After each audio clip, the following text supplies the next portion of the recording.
Forensics is an interesting topic. Without the aid of certain chemicals, this job would be very difficult and drawn out. With the knowledge and techniques we use today, the process is made simpler and more efficient in determining DNA, blood, and fingerprints. Forensic science is an interesting subject that few seem to understand little of. We will begin our report today with blood testing. The first method we use is the luminol chemiluminescence method. The luminol chemiluminescence reaction is used by criminalists to detect traces of blood at crime scenes. In this test, a luminol powder is mixed with hydrogen peroxide and a hydroxide such as potassium hydroxide. The chemicals are combined in a spray bottle and the solution is sprayed where blood might be found. The iron from the hemoglobin in the blood serves as a catalyst for the chemiluminescence reaction that causes luminol to glow.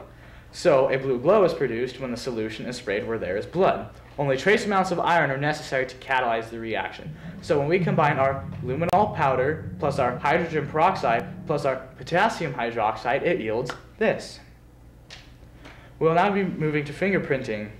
A chemical that can be used is silver nitrate.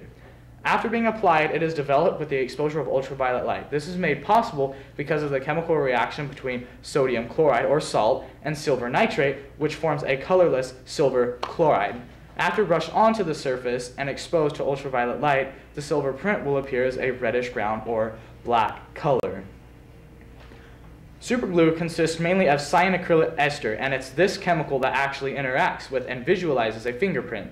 Cyanacrylate ester fumes can be created when superglue is placed on absorbent cotton treated with sodium hydroxide. The fumes and the suspect material are contained within an enclosed chamber for up to 6 hours. So when we combine sodium hydroxide plus our cyanacrylate ester, it yields this. We will now be returning to blood testing. Fluorescein causes a chemical reaction between oxygen and the hemoglobin present in blood. This chemical is useful for fine blood stains and smears. The fluorescein test is similar to that of the luminol. So when we combine fluorescein plus oxygen plus iron, it yields this. Our next test is the Kastle-Meyer test.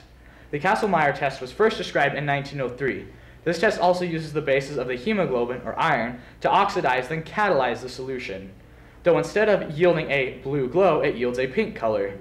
The investigator swabs a possible blood stain, then places a few drops of phenolphthalein on the swab. After a few seconds, they now place a drop of hydrogen peroxide on it. If it turns pink immediately, blood is present.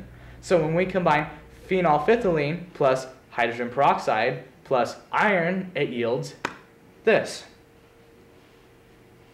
Forensic science still continues today to make breakthroughs, technologically wise, and to give closure to those who've suffered.